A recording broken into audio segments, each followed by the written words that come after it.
I want to get this down before it's too late, before we realize how far we've come.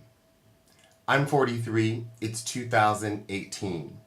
This means that I am a digital migrant. I went through all of my university life without having my own computer, my own laptop, or my own mobile. In fact, to reach each other across campus, we used to do something called ping, and you'd have to be on another desktop to ping back to locate yourself. All right, so 2 years after my graduation in 1997, I visited, and many students had their own laptops.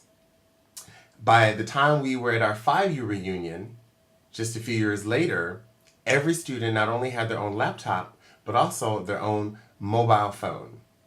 Now, this was an interesting time to be going back to America because by now we had had Y2K.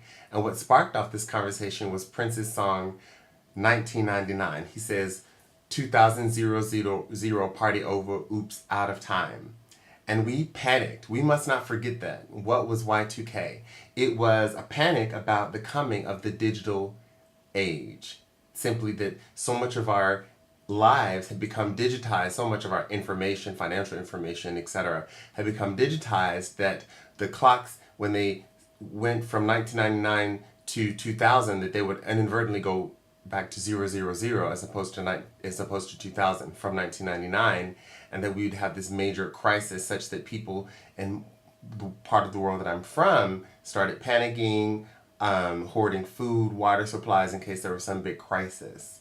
I was lucky because I was living in Korea at the time, and I remember specifically thinking about this as I was walking down the street in Millennium Plaza going to a jewelry store to get a pair of earrings for my mother for that visit home, and I was thinking, I'm so glad I live in Korea and not in America where people are panicking about the coming of the digital age, because of course at that time Seoul by 1999 was the most digitally connected city on the planet. They already had such fast internet. They already had such a high penetration of mobile phones. And remember, at that time, these were not smartphones. And so phones were getting smaller and smaller. And there was an ad, a billboard of a woman with an earring with a mobile phone. That was before what happened just a few years later. And that's what I'll get to next. So, okay, at my 5th year reunion, students had a mobile phone and a laptop.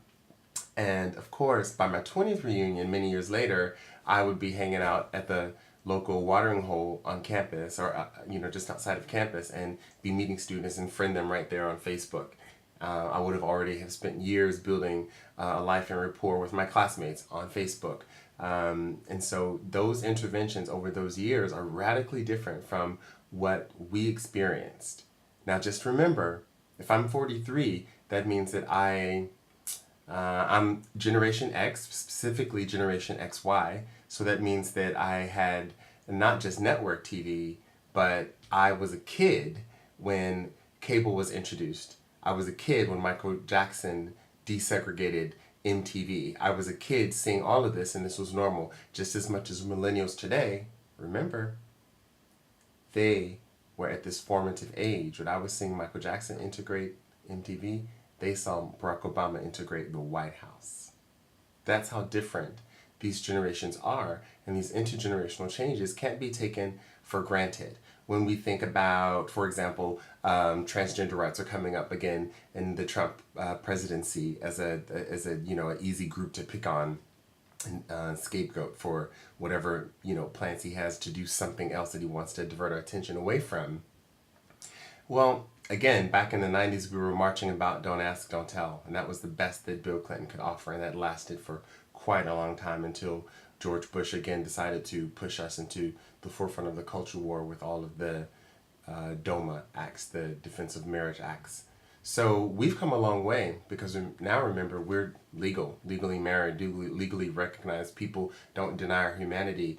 Even in schools, we gave birth to terms like bullying. Unfortunately, it took the deaths of people like Matthew Shepard, who we're celebrating the 20th year anniversary now. Or it took, in Matthew Shepard's death, of course, gave us a birth of a modern concept of hate crimes. And then, of course, even years after that, we had Tyler Clemente, again, a university student who's now in the age of social media was exploited and bullied. And so now that we know all of that, that's all history. where we are now is a cakewalk. And I just want to point that out of how different the world is, because these are turbulent, disturbing times where it feels like many people have compared it to the 1920s, the early 30s. That there was a far right regime, there was populism spreading. And I studied history too, just like everybody else. And these are the lessons I learned as a kid, that it's right now that we need to have the courage to love.